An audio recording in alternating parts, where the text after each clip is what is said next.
नमस्कार, times now Navbharat देख रहे हैं आप। आपके साथ मैं हूं श्वेता भट्टाचार्य। नवभारत सुपर 6 शुरू हो चुका है।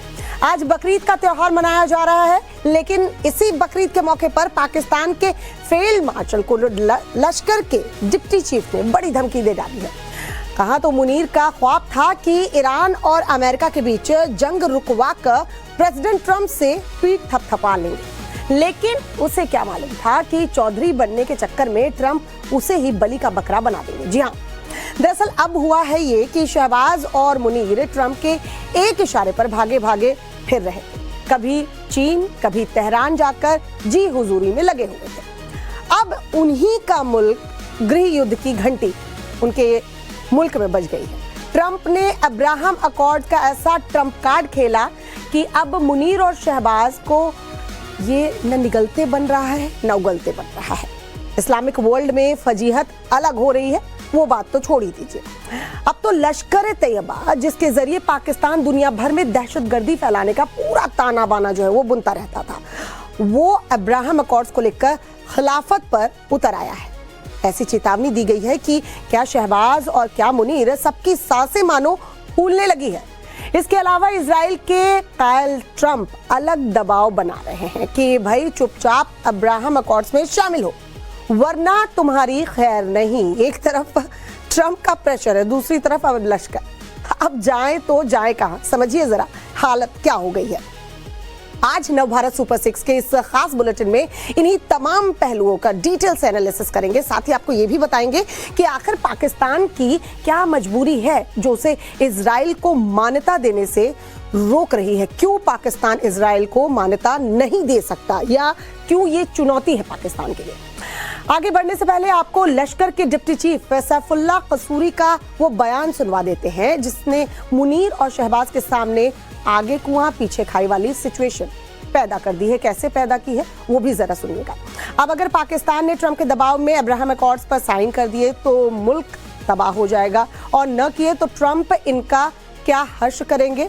ये सोचकर मुनीर और शहबाज की मानो नींद उड़ी हुई है, रूह कांप रही है। दरअसल सैफुल्लाह कसूरी ने मस्जिद में तकरीर करते हुए इजराइल के खिलाफ जमकर जहर उगला है और साफ कह दिया है कि हुक्मरान हो, बादशाह हो या कोई भी हो, जो इजराइल के सपोर्ट में खड़ा होगा वो हलाक यानी कि मारा जाएगा। जरा सुनिए।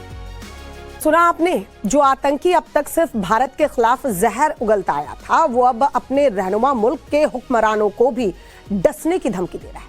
इजराइल के खिलाफ उसकी नफरत से शहबाज और मुनीर की टेंशन हाई है।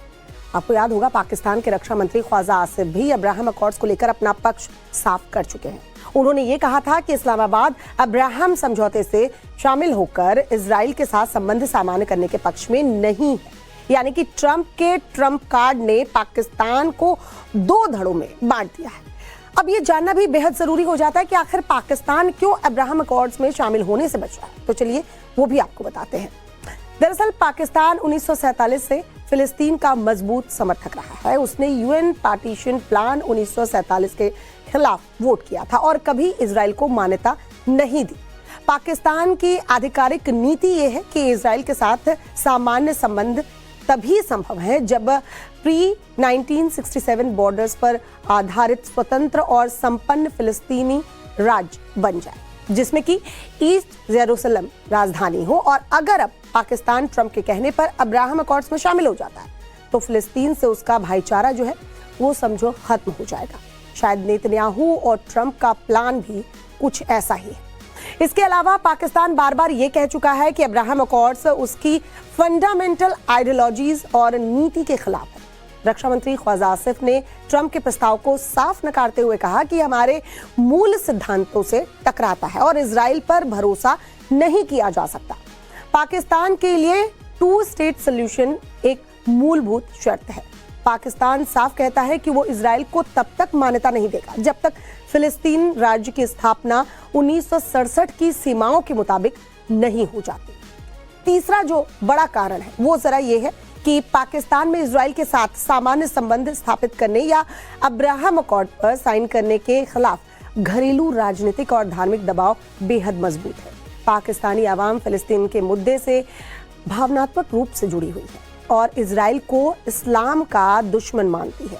इस मुद्दे पर कोई भी नॉर्मलाइजेशन की कोशिश बड़े पैमाने पर पाकिस्तान में गृह युद्ध जैसे हालात जो है वो पैदा कर सकती है। एक और वजह जो है वो ये कि पाकिस्तान की पासपोर्ट पॉलिसी, दरअसल पाकिस्तान की पासपोर्ट पॉलिसी इजराइल को लेकर उसके सख्त राजनयिक और राजनीतिक रुख को साफ करती है। पाकिस्तानी पासपोर्ट पर साफ साफ लिखा होता है कि ये पासपोर्ट दुनिया के सभी देशों के लिए वैध है सिवाय इजराइल के, और ये एक आधिकारिक और कानूनी प्रावधान है, जिसका मतलब है कि पाकिस्तानी नागरिक कानूनी रूप से इजराइल की यात्रा नहीं कर सकते। अब ऐसे हालातों में अगर पाकिस्तान ने ट्रंप के कहने पर अब्राहम अकॉर्ड में शामिल होने का मन बना भी लिया तो जरा सोचिए कि पाकिस्तान के भीतर सिचुएशन क्या होगी। इस पर पूरी दुनिया अभी से ही चर्चा शुरू कर चुकी है। एक तरफ तो ट्रंप ने मुनीर को फंसा रखा है, दूसरी तरफ ईरान की चूड़ी कसते ही जा रहे हैं। अब तो उन्होंने ईरान के साथ डील करने तक के लिए अब्राहम अकॉर्ड्स पर साइन की शर्त रख दी है। मतलब डील तभी होगी जब इस पर सिग्नेचर होंगे, मतलब तमाम जो मुल्क हैं वो इस पर साइन करें और तभी ईरान के साथ डील होगी। उनका ये कहना है कि अब ईरान के साथ कोई भी डील तभी होगी जब सऊदी अरब, कतर, पाकिस्तान, तुर्की, मिस्र और जॉर्डन अब्राहम अकॉर्ड्स पर सिग्नेचर कर लेंगे। एक बात सुनिए। अब देखिए, अब तक ये तो आपको क्लियर हो गया है कि आने वाले दिनों में पाकिस्तान में बहुत बड़ा कुछ होने वाला है। या तो पाकिस्तान गृह युद्ध की आग में जलेगा या फिर जो ट्रंप अब तक मुनीर को अपना फेवरेट बता रहे थे वो उसे चाय में गिरी मक्खी की तरह बाहर निकालकर फेंक देंगे। लेकिन जिसकी वजह से ये पूरा बवाल खड़ा हुआ है, आखिर अब्राहम अकॉर्ड नाम की घुट्टी है क्या? जरा ये भी समझिए। ट्रंप पाकिस्तान को जबरन ये घुट्टी क्यों पिलाना चाहते हैं? चलिए ये आपको डिटेल में समझाते हैं। साल 2020 में ट्रंप ने अपने फर्स्ट टर्म में मिडिल ईस्ट में एक समझौता करवाया था। इसी समझौते को नाम दिया गया था अब्राहम अकॉर्ड। आसान शब्दों में अगर आपको समझाएं तो ये समझौते अरब देशों और इजराइल के बीच दोस्ती की वो ऐतिहासिक डील है जिसने मिडिल ईस्ट के पुराने समीकरणों को पूरी तरह से बदल कर रख दिया था। सवाल है कि आखिर समझौते का नाम अब्राहम अकॉर्ड ही क्यों रखा गया? तो इसके पीछे भी ट्रंप का चालाक दिमाग काम कर रहा था। दरअसल यहूदी, ईसाई और इस्लाम, इन तीनों ही धर्मों की जड़ें जो है पैगंबर अब्राहम से जुड़ी हुई है और ये तीनों ही धर्मों के लोग के बीच पैगंबर अब्राहम एक बड़ी शख्सियत माने जाते हैं। यही वजह है कि इन तीनों धर्मों को यानी यहूदी, ईसाई और इस्लाम धर्म को अब्राहमिक रिलीजन भी कहा जाता है।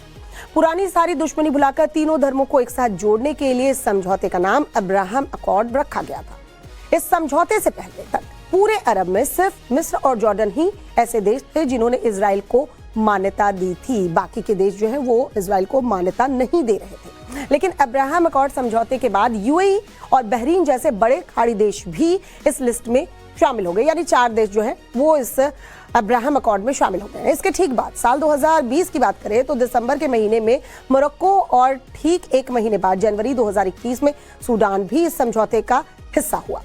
फिर लगातार ये लिस्ट और बढ़ती गई और हाल ही में साल 2025 में कजाकिस्तान ने भी इस समझौते पर सिग्नेचर कर दिया है। इस समझौते का पूरी स्क्रिप्ट खुद अमेरिकी राष्ट्रपति डोनाल्ड ट्रंप ने लिखी थी और इसे डोनाल्ड ट्रंप के फर्स्ट टर्म की एक बड़ी उपलब्धि के तौर पर देखा जाता है।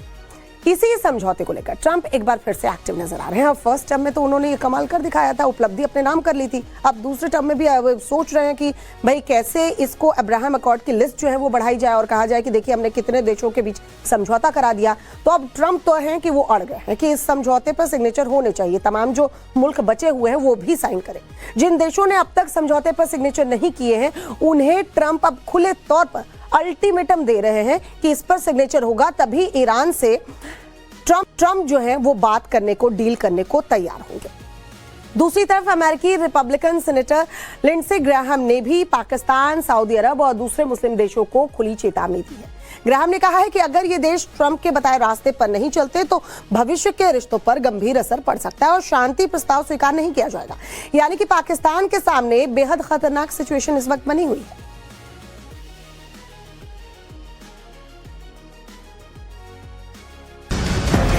और बड़ी खबर इस वक्त मिल रही है। बड़ी खबर ट्रिशा मौत मामले से जुड़ी हुई। ट्रिशा की सास गिरबाला सिंह गिरफ्तार कर ली गई है। सीबीआई ने गिरबाला सिंह को अरेस्ट किया है। गिरिवाला को लेकर घर से निकली है सीबीआई की टीम। करीब 7 घंटे तक गिरिवाला जी से पूछताछ हुई और गिरिवाला को हिरासत में लिया गया था। अब बताया ये जा रहा है कि अरेस्ट कर ली गई है, गिरफ्तारी हो गई है गिरिवाला सिंह की। कुछ देर में गिरिवाला का मेडिकल करवाया जाएगा। गिरिवाला को कोर्ट में पेश कर सीबीआई जो है वो रिमांड मांगेगी। तस्वीरें आपको दिखा रहे हैं। 7 घंटे तक गिरिवाला सिंह से पूछताछ की है सीबीआई की टीम ने और हिरासत में ली गई थी गिरिवाला सिंह, लेकिन खबर अब मिल रही है कि गिरफ्तारी हो चुकी है। अरेस्ट करके सीबीआई की टीम जो है वो कोर्ट में पेश करेगी। पहले मेडिकल करवाया जाएगा, फिर कोर्ट में पेशी होगी और रिमांड मांगेगी सीबीआई की टीम।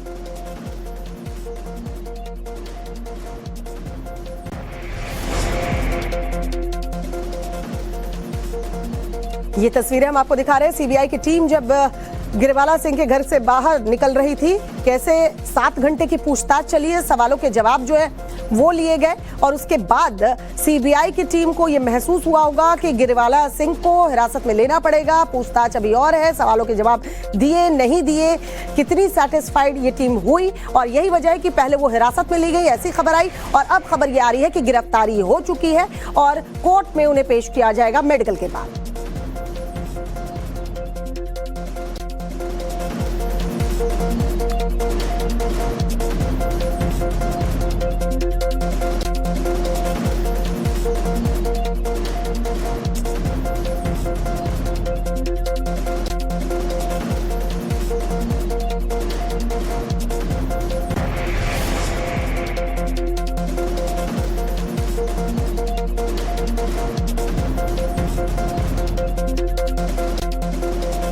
सीबीआई ने गिरिवाला सिंह को अरेस्ट कर लिया है। बताया जा रहा है टीम जो है गिरिवाला सिंह को लेकर जाएगी, मेडिकल करवाएगी, उसके बाद कोर्ट में पेश किया जाएगा। सीबीआई रिमांड मांग सकती है गिरिवाला सिंह की। अभी पूछताछ होना बाकी है। खबर यह भी मिल रही है कि समर्थ और गिरिवाला को आमने सामने बिठाकर जो है पूछताछ की जाएगी।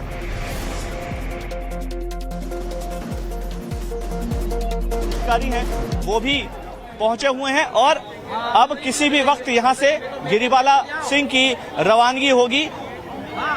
टाइम्स नाउ नवभारत पर एक्सक्लूसिव आप तस्वीरें देख रहे हैं कि गिरिवाला सिंह किसी भी समय यहां से रवाना हो सकती हैं और गिरिवाला सिंह से एक लंबी पूछताछ सुबह 10:30 बजे के करीब गिरिवाला सिंह के घर पर सीबीआई की टीम पहुंची थी और इस सीबीआई की टीम से लगातार गिरिवाला सिंह की बातचीत हो रही थी। पहले डिटेन किया गया और इसके बाद गिरफ्तारी कर ली गई है और अब देखिए ये गिरिवाला सिंह, देखिए तस्वीरों में गिरिवाला सिंह नजर आ रही होंगी आपको और गिरिवाला सिंह अब गाड़ी में बैठ रही हैं। सीबीआई की एक महिला अधिकारी उनके साथ बैठ रही हैं और अब यहां से सीबीआई के अधिकारी उनको लेकर के रवाना हो रहे हैं। लाइव तस्वीरें टाइम्स ऑफ भारत पर आप देख रहे हैं। गिरिवाला सिंह अब सीबीआई की कस्टडी में है, यानी कि सीबीआई ने उन्हें गिरफ्तार कर लिया है और अब ये जो लगातार पीड़ित परिवार मांग कर रहा था गिरिवाला सिंह की गिरफ्तारी को लेकर के, लगातार जो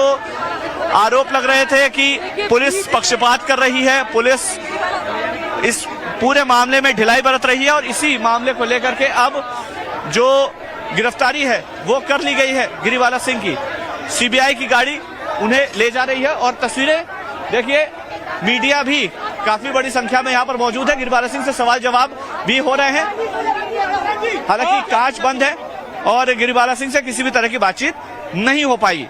सीबीआई की गाड़ी उनको लेकर के रवाना हुई है। अब मेडिकल कराया जाएगा, मेडिकल कराने के बाद कोर्ट में पेश किया जाएगा। हालांकि इसकी टाइम लिमिट कुछ तय नहीं है अभी फिलहाल कि कोर्ट में कब पेश किया जाएगा, लेकिन मेडिकल कराने के बाद सीबीआई उनसे पूछताछ कर सकती है। कैमरामैन कमलेश के साथ मखरन काले, टाइम्स नाउ भारत, भोपाल। तो ग्राउंड रिपोर्ट हम आपको दिखा रहे थे। गिरिवाला सिंह को अरेस्ट कर लिया है सीबीआई की टीम ने और ये जो टीम है गिरिवाला सिंह को अपने साथ लेकर उनके घर से निकलती हुई, पहले हिरासत में ऐसी खबर आ रही थी कि सीबीआई की टीम ने रखा है, लेकिन फिर गिरफ्तारी हो गई है और मेडिकल करवाने के बाद कोर्ट में पेश किया जाएगा, जिसके बाद सीबीआई की टीम रिमांड मांगेगी। मुश्किलें बढ़ती नजर आ रही हैं गिरिवाला सिंह और समर्थ की। हालांकि खबरें ये भी आ रही हैं कि दोनों को आमने सामने बिठाकर अलग अलग पूछताछ करने के बाद दोनों को आमने सामने बिठाकर भी पूछताछ किया जाएगा, क्योंकि उस दिन जो भी घटनाक्रम रहा वो कुछ ऐसा रहा जिसमें बहुत सारे डाउट्स जो है वो क्रिएट किए हैं। तो अब उन कड़ियों को सीबीआई की टीम जो है वो जोड़ने की कोशिश करेगी कि कहां लूप होल्स रहा और आखिरकार यह आत्महत्या है या सोची समझी साजिश।